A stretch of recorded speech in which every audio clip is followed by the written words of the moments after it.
A internet 1.0 era o seguinte, não havia diálogo, na verdade era um monólogo. As marcas criavam seus grandes portais, né, tipo o IG, o UOL, a AOL, o BOL, não sei se vocês lembram disso, você só entrava lá para pesquisar alguma coisa, não existia Google. Os jornais, por exemplo, o Globo, não criava conteúdo exclusivo para o digital. Era o conteúdo do impresso que era replicado tal qual no digital.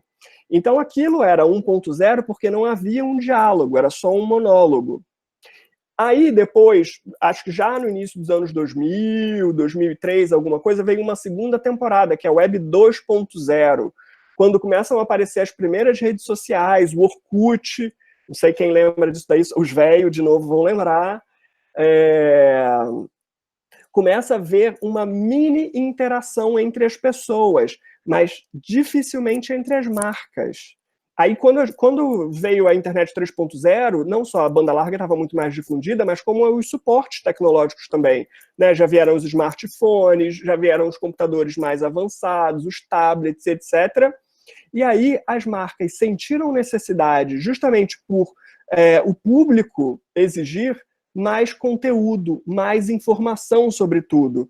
Então as empresas entenderam que era fundamental criar um posicionamento e uma comunicação exclusiva para o digital. A partir disso, surge um outro termo chamado branded content, ou não sei se vocês já ouviram falar, que é o conteúdo de marca. Isso começa a tomar mais fôlego a partir de 2014, 2015, lá fora do país, que era as marcas pararem de fazer aquelas fotos só de produto liso no fundo branco, para dizer, olha aqui, compra meu produto, e começaram a inserir esse produto no dia a dia do personagem, ou no dia a dia do público. Então, começaram a veicular a foto do produto dentro da bolsa do usuário, ou começaram a dividir as funcionalidades do produto em tópicos diferentes na comunicação.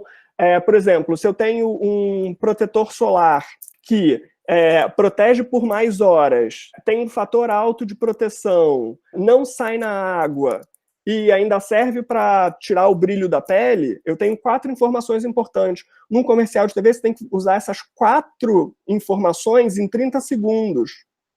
Numa rede social, eu posso fazer um post para cada. E mais do que isso, as marcas começaram a entender que o público eram fundamentais para testes de novos produtos, para saber sobre a aceitação de um determinado produto ou não, ou sobre uma característica de um produto ou não, ou sobre o uso da sua embalagem. Então a internet começou a dar voz para as pessoas.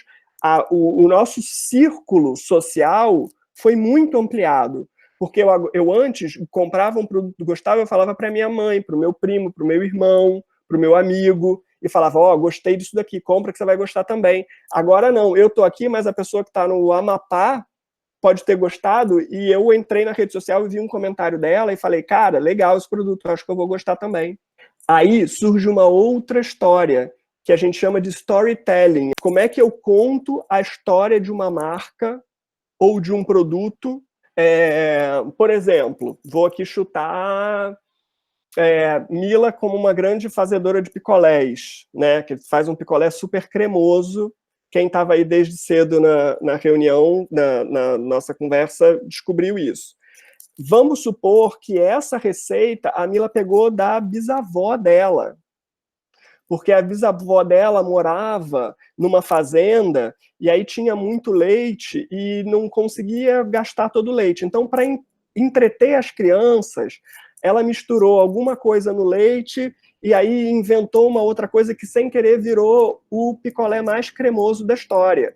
E aí essa receita passou para a avó, que depois passou para a mãe e que depois chegou nela.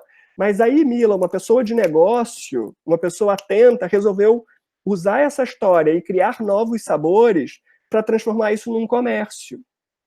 Então Mila vai usar a história da família dela, o descobrimento da receita, o carinho como é produzido, a preocupação com os ingredientes e tudo mais para contar a história desse picolé cremoso. Isso torna a história da Mila e o produto dela único, porque picolé cremoso todo mundo faz, mas ninguém tem essa história dela.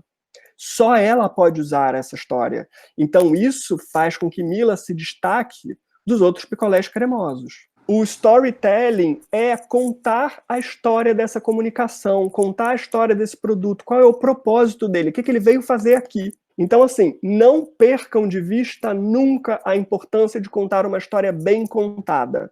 A comunicação é isso. E a comunicação na rede social, a comunicação digital, mais do que nunca e daqui para sempre, cada vez mais, vai ser contar histórias bem contadas. Dito isso, a gente volta para a nossa apresentação para a gente ver como as histórias são contadas.